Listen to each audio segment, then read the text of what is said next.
उत्तर प्रदेश राज्यामध्ये बरेली नावाचा जिल्हा आहे. या जिल्ह्यामध्ये करमपूर नावाचे गाव आहे आणि या गावामध्ये गायत्री राहत होती. गायत्री एक विधवा महिला असते. ती दिसायला खूप सुंदर आणि तरुण असते. गावातील जो कोणी व्यक्ती गायत्रीकडे एकदा पाहायचा तो फक्त तिच्याकडे पाहतच राहायचा. गायत्री देवीचा नवरा जगदेव याचा जास्त प्रमाणात दारू पिल्यामुळे 6 वर्षापूर्वी मृत्यू झाला होता. पण तरीही गायत्रीने स्वतःला सावरले होते. गायत्रीचे याच गावामध्ये एक चांगले किराणा मालाचे दुकान असते. तिचे किराणा दुकान खूप चांगले चालत असते. गायत्री या दुकानाच्या जोरावर चांगले पैसे कमावत असते. गायत्रीने या दुकानातून पैसे कमावून आता गावाबाहेर म्हणजे स्मशानभूमी समोर एक तयार घरही विकत घेतलं होतं. अशा प्रकारे गायत्री आता त्या नवीन घरामध्ये राहू लागते. गायत्री रोज सकाळी साधारण 7 वाजता आपल्या दुकानावर यायची आणि रात्री साधारण 8 ते 8:30 वाजण्याच्या सुमारास परत घरी जायची. गायत्रीच्या कुटुंबात तिचा एकुलता एक दीर असतो. त्याचे नाव राकेश असतं.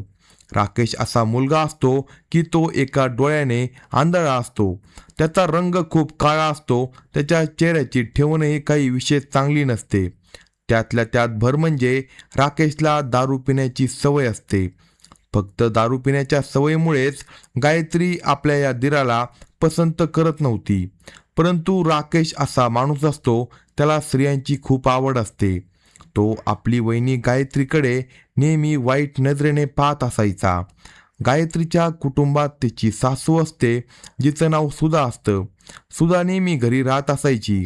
घरातील छोटी मोठी कामे सुद्धा ती करायची, तर दुसरीकडे गायत्री आपलं दुकान सांभाळायची. अशा प्रकारे काही दिवस निघून जातात आणि 5 मे 2026 तारीख येते. सकाळचे साधारण 8 वाजलेले असतात. गायत्रीची सासू सुधा आपली सूनबाई गायत्रीला म्हणते, गायत्री, मी थोडे शेजारच्यांच्या घरी जाऊन येते. माझं थोडं महत्त्वाचं काम आहे. आणि त्याचवेळी सासू सुद्धा शेजारच्यांच्या घरी निघून जाते. आता घरात गायत्री पूर्णपणे एकटी असते. गायत्रीचा दीर राकेश घरातच बसलेला असतो. राकेश सकाळी उठताच थोडी दारू पिलेली असतो. आता राकेश पाहतो की घरात त्याची वहिनी गायत्री पूर्णपणे एकटी आहे. याच गोष्टीचा फायदा घेत राकेश आपली वहिनी गायत्रीचा हात पकडतो. पण गायत्री त्या क्षणी आपला हात सोडून घेते आणि आपल्या या दिराच्या तोंडावर एक थप्पड मारते. ती म्हणते, आजपासून पुन्हा कधी मला हात लावण्याचा प्रयत्न केला तर मी तुला घराबाहेर काढून टाकेन. अशा प्रकारे राकेश त्या क्षणी घरातून बाहेर निघून जातो. पण थोड्या वेळाने गायत्रीची सासू सुद्धा घरी परत येते. गायत्री आपला दीर राकेशची संपूर्ण घटना सासू सुधाला सांगते. त्यानंतर सासू सुद्धा आपला मुलगा राकेशला रागावते, त्याला खडसावते आणि घराबाहेर देखील काढून टाकते. अशा प्रकारे राकेश हे घर सोडून आपल्या एका मित्राच्या घरी राहू लागतो. अशा प्रकारे काही दिवसांचा काळ निघून जातो. पण गायत्रीचं वागणं आणि चारित्र्य देखील काही विशेष चांगलं नसतं. नवऱ्याच्या मृत्यूनंतर गायत्री एकटी पडली होती आणि तिला हे एकटेपण दूर करण्यासाठी तिने चुकीचा मार्ग निवडला होता. जेव्हा जेव्हा गायत्री एखादा देखणा तरुण मुलगा पाहायची तेव्हा ती त्याच्यावर भाळून जायची. आणि अशा प्रकारे 10 मे 2026 तारीख येते. सकाळचे साधारण 7 वाजलेले असतात. गायत्री आपलं दुकान उघडते. दुकानात साफसफाई करते. काही ग्राहकही दुकानात येतात. त्यांना सामान देते आणि मग ती आपल्या दुकानात बसून राहते. दुकानात बसून ती मोबाईल फोन वापरत असते आणि त्या मोबाईल फोनवर ती अश्लील व्हिडिओ पाहत असते. त्याचवेळी गावातील एक जमीनदाराचा मुलगा, ज्याचे नाव अशोक असतं, तो तिच्या दुकानात येतो. अशोक 12वीमध्ये शिक्षण घेत असतो. अशोक कुमारचं वागणं आणि चारित्र्य काही विशेष चांगलं नसतं. अशोक असा मुलगा असतो की त्याला स्त्रियांची खूप आवड असते. जसा अशोक त्या दुकानात प्रवेश करतो तसे त्याची नजर त्या महिलेच्या सौंदर्यावर आणि रूपावर पडते. तिचं तारुण्य आणि सौंदर्य पाहून अशोक मनातल्या मनात विचार करू लागतो, आंटी तर खूप सुंदर आहे, का नाही हिला आपल्या जाळ्यात अडकावे. आणि जेव्हा अशोक हे पाहतो की गायत्री आपल्या मोबाईलवर अश्लील व्हिडिओ पाहत आहे तेव्हा तो तिला म्हणतो, आंटी, मोबाईलवर असे घाणेरडे व्हिडिओ पाहू नका. पण गायत्री देखील काही कमी नसते. ती हसत म्हणते, मी मोबाईलवर असे व्हिडिओ तेव्हाच पाहते जेव्हा मला कोणासोबत तरी असं करायचं असतं. पण गायत्री या अशोक नावाच्या मुलाला चांगल्या प्रकारे ओळखत असते. त्याचं वागणं आणि चारित्र्य तिला चांगलं माहीत असतं. गायत्रीला हे देखील माहीत असतं की अशोक हा आपल्या आईवडिलांचा एकुलता एक मुलगा आहे आणि त्याचे आईवडील खूप श्रीमंत आहे. त्याच्याकडे नेहमी पैसे असतात. गायत्री त्याचवेळी अशोकला विचारते, तुला दुकानातून काय हवं आहे? अशोक म्हणतो, मला काही वह्या घ्यायच्या आहेत. त्याचवेळी गायत्री त्याला काही वह्या देते आणि वह्या दिल्यानंतर गायत्री अशोकला म्हणते, अशोक मला 10,000 रुपयांची खूप गरज आहे. मला दुकानासाठी थोडासा माल खरेदी करायचा आहे. खरं तर गायत्रीकडे नेहमी पैसे असायचे, पण गायत्री अशोकला आपल्या प्रेमाच्या जाळ्यात अडकवू इच्छित होती, म्हणून ती मुद्दाम त्याच्याकडे पैसे मागत होती. अशोक त्यावेळी तिला म्हणतो, आंटी आता माझ्याकडे इतके पैसे नाही, पण तुमच्यासाठी मी घरात चोरीसुद्धा करू शकतो. मी तुम्हाला 10,000 रुपये देऊ शकतो, पण बदल्यात मला काय मिळेल? गायत्री म्हणू लागते, तुला जे हवं असेल ते तुला मिळू शकतं. हे ऐकताच अशोक लगेच सर्व काही समजून जातो. अशोक म्हणतो, आंटी मला तुमच्यासोबत थोडा वेळ घालवायचा आहे. गायत्री हसत म्हणते, जेव्हा तू मला 10,000 रुपये देशील तेव्हा मी तुझ्यासोबत काही पण करायला तयार आहे. अशोक हे ऐकताच खूप आनंदी होतो. तो म्हणतो, आज रात्री मी माझ्या घरात चोरी करेल आणि उद्या तुम्हाला 10,000 रुपये देईल, पण चोरी करण्यापूर्वी तुम्हाला माझ्यासोबत वेळ घालवावा लागेल. गायत्री कशीबशी तयार होते. ती म्हणते, घरी माझी सासू राहते. ती माझ्यावर गरुडासारखी नजर ठेवते आणि माझ्या घरासमोर एक स्मशानभूमी आहे. त्या स्मशानभूमीत कुणी येत जात नाही. तू आज रात्री साधारण 10 वाजता त्या स्मशानभूमीत ये. मी तिथे तुझी वाट पाहत असेन. अशोक कुमार स्मशानभूमीचा उल्लेख ऐकताच घाबरून जातो. तो म्हणतो, स्मशानभूमीत जर भूतप्रेत असतात, मी स्मशानभूमीत येऊ शकत नाही. पण गायत्री एक चलाक स्त्री असते. ती कशीबशी अशोकला तयार करण्यात यशस्वी होते. ती त्याला म्हणते, जर तुला माझ्यासोबत वेळ घालवायचा असेल तर तुला स्मशानभूमीतच यावे लागेल. अशोक देखील तयार होतो आणि अशा प्रकारे तो आपल्या घरी निघून जातो. आता जशी संध्याकाळ होते तसे रात्री साधारण 8 वाजण्याच्या सुमारास गायत्री आपलं दुकान बंद करते. दुकान बंद केल्यानंतर ती घरी जाते. स्वतःसाठी आणि आपल्या सासू सुधासाठी जेवण तयार करते. जेवण बनवल्यानंतर ती आपल्या सासूलाही जेवण देते आणि स्वतःही जेवते. त्यानंतर सुधा आणि गायत्री दोघेही एकाच खोलीत झोपतात. पण जसे रात्रीचे साधारण 10 वाजतात तसे गायत्री पाहते की तिची सासू गाढ झोपलेली आहे. याच गोष्टीचा फायदा घेत गायत्री घराबाहेर पडते. ती चोर पावलांनी घरातून बाहेर निघते आणि घरासमोर असलेल्या स्मशानभूमीकडे जाते. पण जशी ती स्मशानभूमीत पोहोचते तसे सुरुवातीला तिला देखील खूप भीती वाटते. तिच्या मनात भीती बसते, पण थोडा वेळ निघून गेल्यानंतर धीर करून अशोक देखील आपल्या घरातून बाहेर पडतो. त्यानंतर रात्री साधारण 10:30 वाजण्याच्या सुमारास अशोक देखील त्या स्मशानभूमीत पोहोचतो. जेव्हा त्या स्मशानभूमीत गायत्रीला तो पाहतो तेव्हा अशोक खूप आनंदी होतो. त्यानंतर गायत्री आणि अशोक त्या स्मशानभूमीमध्ये एकमेकांसोबत वेळ घालवू लागतात. अशोक आणि गायत्री दोघेही आपल्या परस्पर संमतीने एकमेकांच्या सहवासात राहतात. तोपर्यंत त्या दोघांचं मन भरत नाही, जोपर्यंत त्या दोघांच्या इच्छा पूर्ण होत नाही. आणि जेव्हा त्या दोघांचं मन भरतं आणि त्यांच्या इच्छा पूर्ण होतात तेव्हा अशोक म्हणतो, आंटी मी तुम्हाला उद्या 10,000 रुपये देईल. तुम्ही कोणत्याही गोष्टींची काळजी करू नका. त्यानंतर अशोक आणि गायत्री त्या स्मशानभूमीतून बाहेर पडतात. बाहेर पडल्यानंतर गायत्री आपल्या घरी जाते आणि अशोकही आपल्या घरी निघून जातो.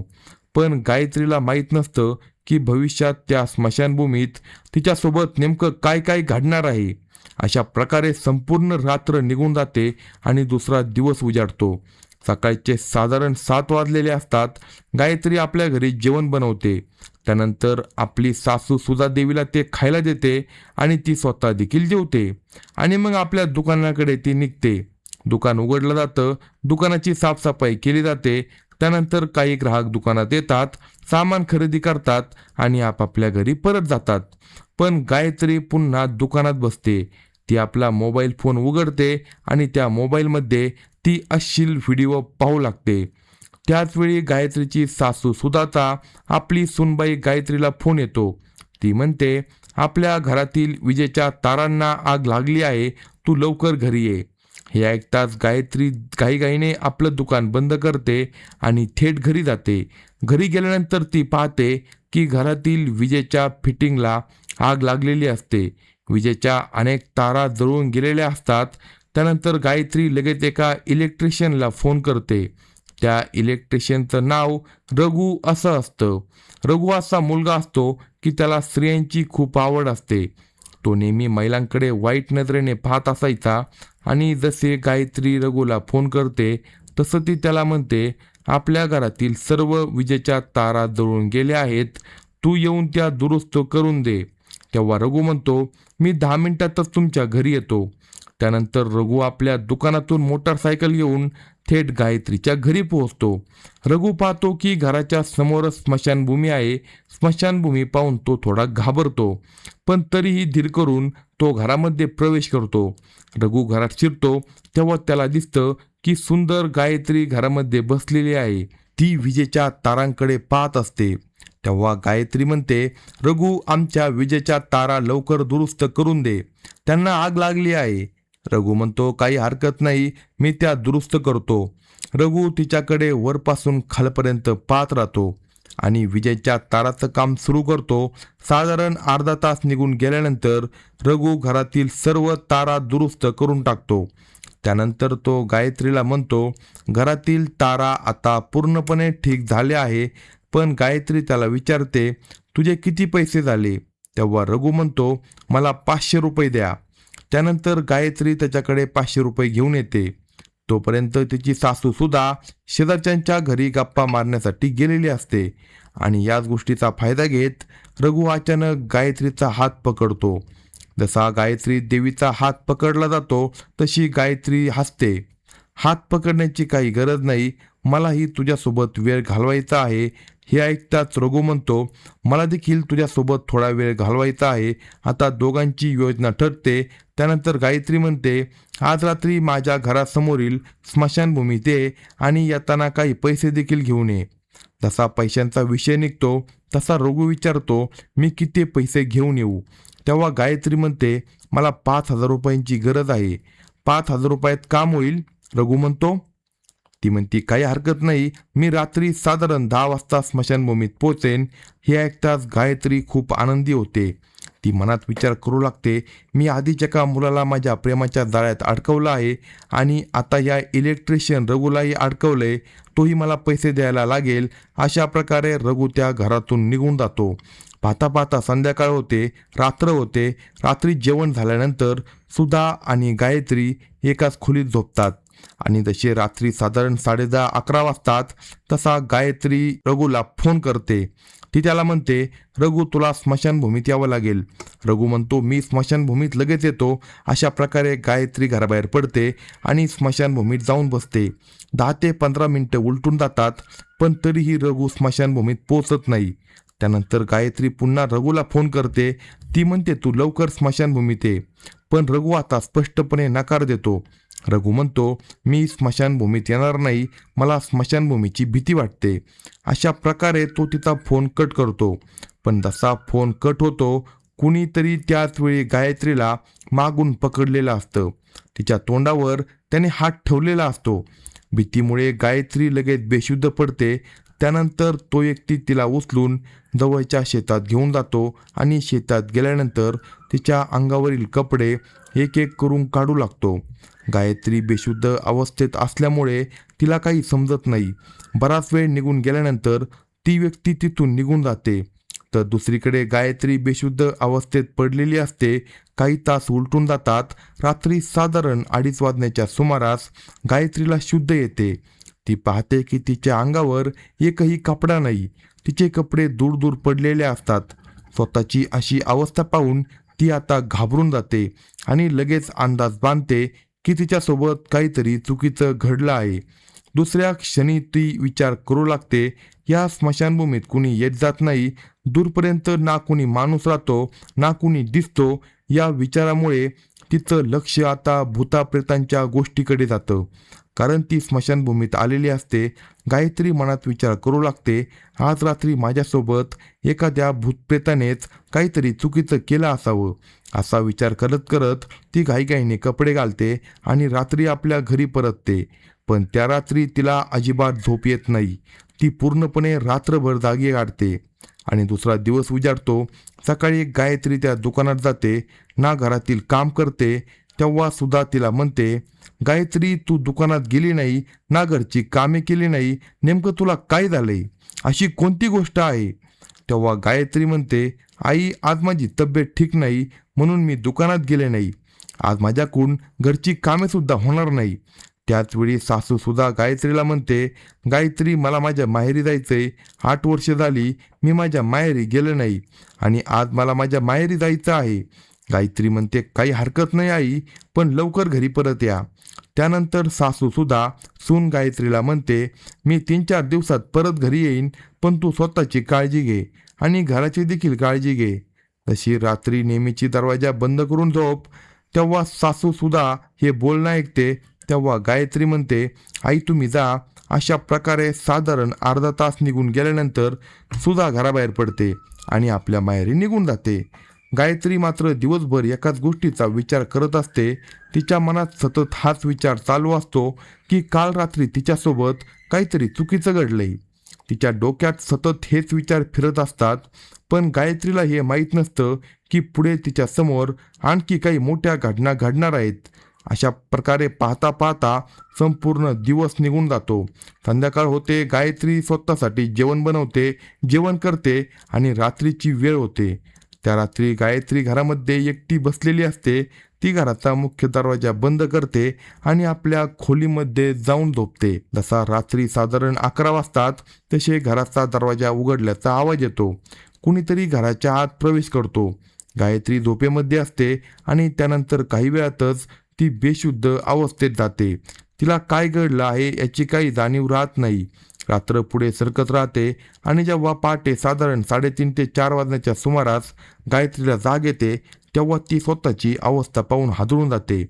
तिच्या डोळ्यासमोर कालच्या रात्रीचीच भीती उभी राहते. गायत्री मनात विचार करू लागते, स्मशानभूमी माझ्या घरासमोर आहे आणि तेथील एखादी अदृश्य आत्मा माझ्या घरात येत असावी. ती विचारांनी खूप घाबरते, खूप अस्वस्थ होते.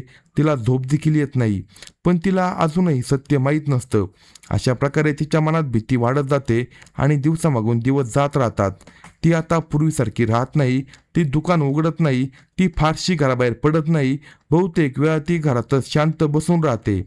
जेव्हा जेव्हा तिची सासू तिला समजावण्याचा प्रयत्न करत असते, तेव्हा गायत्री एकच कारण सांगत असते, माझी तब्येत ठीक नाही. सासू सुद्धा नेहमी तिला म्हणत असायची, एखाद्या डॉक्टराकडे जा, औषध घे, पण गायत्री कोणत्याही डॉक्टरकडे जात नाही. अशा प्रकारे अनेक दिवस निघून जातात आणि 28 मे 2026ची तारीख येते. सकाळी साधारण 10 वाजलेले असतात. गायत्री घरातील छोटी मोठी कामे करत असते. त्याचवेळी तिची शेजारीण सुंदरी तिच्या घरी येते. सुंदरी गायत्रीला म्हणते, गायत्री, तू खूप दिवसापासून ना दुकान उघडलंय ना घराबाहेर पडली. असं काय झालंय? तू नेहमी एवढी उदास आणि चिंताग्रस्त का असते?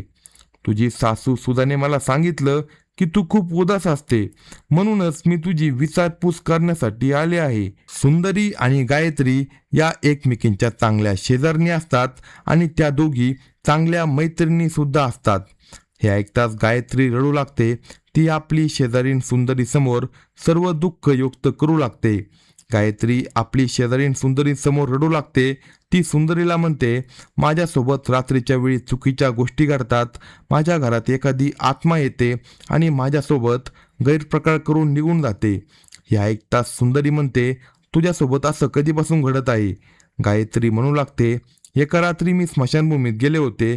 माझा एक परिचित तिथे येणार होता, पण तो आला नाही. त्यानंतर माझ्यासोबत काहीतरी विचित्र घडलं आणि त्यानंतर दररोज माझ्या घरात अशा घटना घडू लागल्या.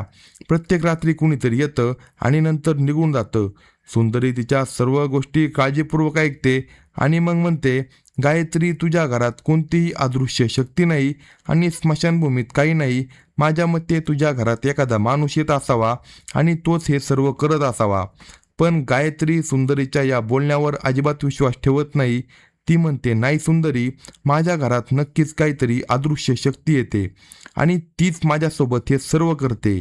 तेव्हा सुंदरी म्हणते, गायत्री, आपण पोलीस ठाण्यात जाऊ. तिथे गेल्यानंतरच या प्रकरणाचा उलगडा होऊ शकेल. पण गायत्री म्हणते, मी पोलीस ठाण्यात जाणार नाही, माझी बदनामी होईल. तेव्हा सुंदरी तिला समजावते, तुझ्यासोबत दररोज रात्री अशा घटना घडत आहेत, म्हणून तुला माझ्यासोबत पोलीस ठाण्यात यावेच लागेल. सुंदरीच्या आग्रहामुळे अखेर गायत्री तयार होते. त्यानंतर सुंदरी गायत्रीला घेऊन जवळच्या पोलीस स्टेशनमध्ये जाते. पोलीस स्टेशनमध्ये गेल्यानंतर तिथे एक पोलीस अधिकारी बसलेला असतो, ज्याचं नाव जयसिंग असतं. सुंदरी जयसिंगला म्हणते, ही माझी शेजारीण आहे, हिच्या घरात दररोज रात्री काहीतरी विचित्र घडतं आणि ती खूप घाबरलेली देखील आहे. हे ऐकताच जयसिंग हसू लागतो. तो म्हणतो, या जगात कोणतीही अदृश्य शक्ती नसते. नक्कीच एखादा माणूस तिच्या घरात प्रवेश करत असेल आणि त्यानंतर तिथून निघून जात असेल. तेव्हा सुंदरी म्हणते, मग तो माणूस कोण आहे हे लवकर शोधा. जयसिंग म्हणतो, तुम्ही काळजी करू नका, तुम्ही दोघी घरी जा. आज रात्रीपासून मी काही पोलीस कर्मचाऱ्यांना साध्या वेशात तिथे तैनात करतो, मग पाहूया नेमकं काय घडतंय. अशा प्रकारे सुंदरी आणि गायत्री घरी परत येतात आणि रात्र होते. साधारणपणे रात्री 10 वाजण्याच्या सुमारास गायत्री आपली सासू सुधाला जेवण देते, स्वतः देखील जेवण करते आणि आपल्या खोलीत जाऊन झोपते. दुसरीकडे साध्या वेशातील काही पोलीस कर्मचारी घराबाहेर लपून पहारा देऊ लागतात. तसे रात्री साधारण 11-12 वाजतात तसा एक व्यक्ती भिंत ओलांडून घराच्या आत प्रवेश करतो. पोलीस आधीपासूनच सावध असतात.